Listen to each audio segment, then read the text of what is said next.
Right, this is just a quick video to show you that the EMAX is fully operational. So I'm just going to fire it up now. And watch the screen here. So that's a check in the hard drive there, as you can hear.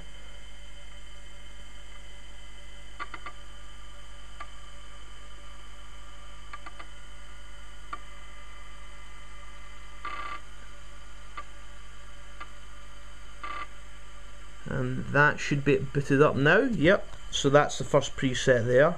That's untitled. So I'm just going to turn the speakers on here so you can hear it. Right, there we go. Right, so just with these buttons here I could scroll through the different banks.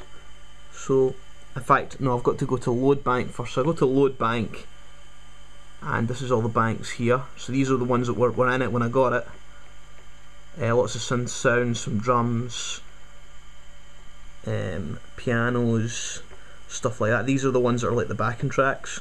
So I'll just fire up one of them. So it's loading the bank now. Now,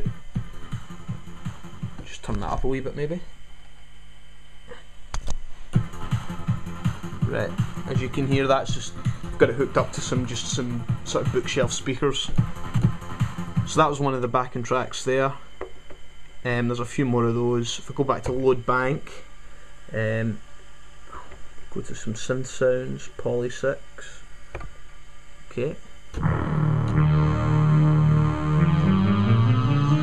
I'm just playing this with one hand here. Now the pitch wheel, as you can hear, works. The mod wheel controls the filter cutoff.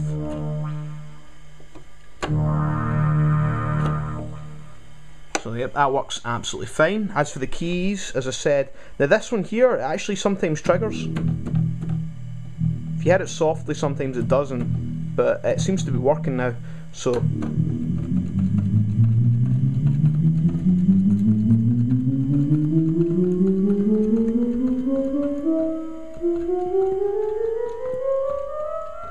this is the key here that's missing. As you can hear, all the keys work fine. Well, except that one, obviously.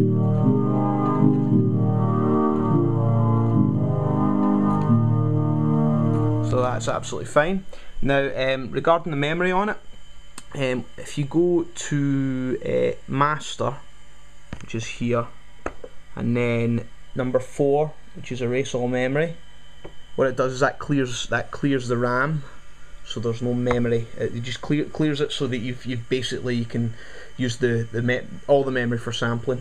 And if you go to sample and then go to sample length, it'll tell me there that I have 13.4 seconds available. Now if I go to I think it's this one here.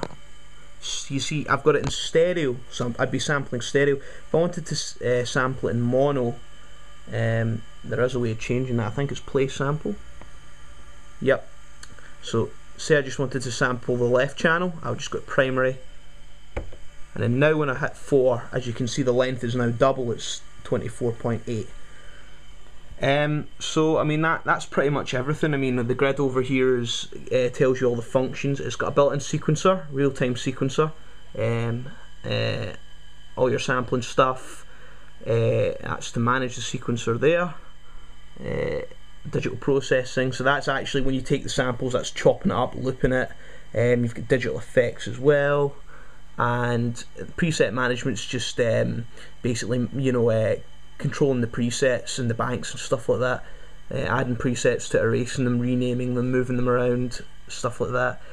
Preset definition is how the samples are mapped to the keyboard, basically, and there's stuff there for the arpeggiator and MIDI, and you can alter the real-time controls as well, like what the pitch wheel controls and what the modulation wheel controls. And finally, you've got your, you barely see it here, dynamic processing. That's like your filters, your VCA, your LFOs, stuff like that, and velocity as well, as you can see. Panning. There's also a built-in chorus as well, which it doesn't eat into the polyphony, which is quite nice. Also, I think there's a mono keyboard mode. Is it? Yeah, solo, which is your mono keyboard mode. And that's pretty much it. So as you can hear, I mean, it works. Maybe some other sounds. I think it's got a piano in it. Let's see if I can find it. Pop piano will do. Probably not be very good, but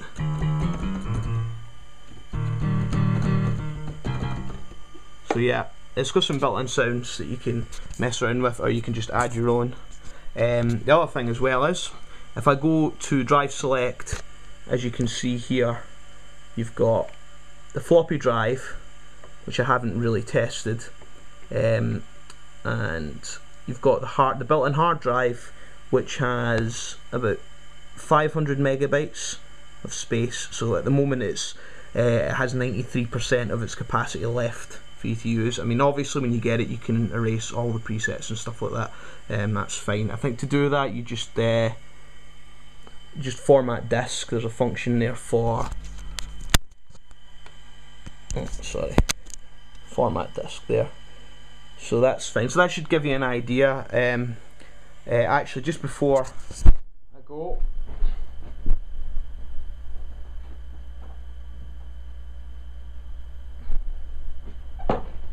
here's what I mean about the broken key. So, well, the key itself is fine. As you can see, it actually is fully intact. But this bit of plastic here, I broke off, and that resides in there. And basically, it goes through that hole there and holds the key in place. So without that there, instead of the key sitting with the rest of them, it'll protrude a wee bit. Well, it'll be raised slightly.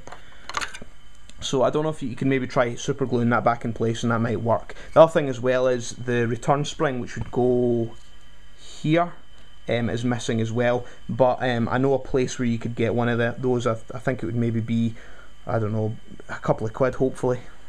Right, so that's everything.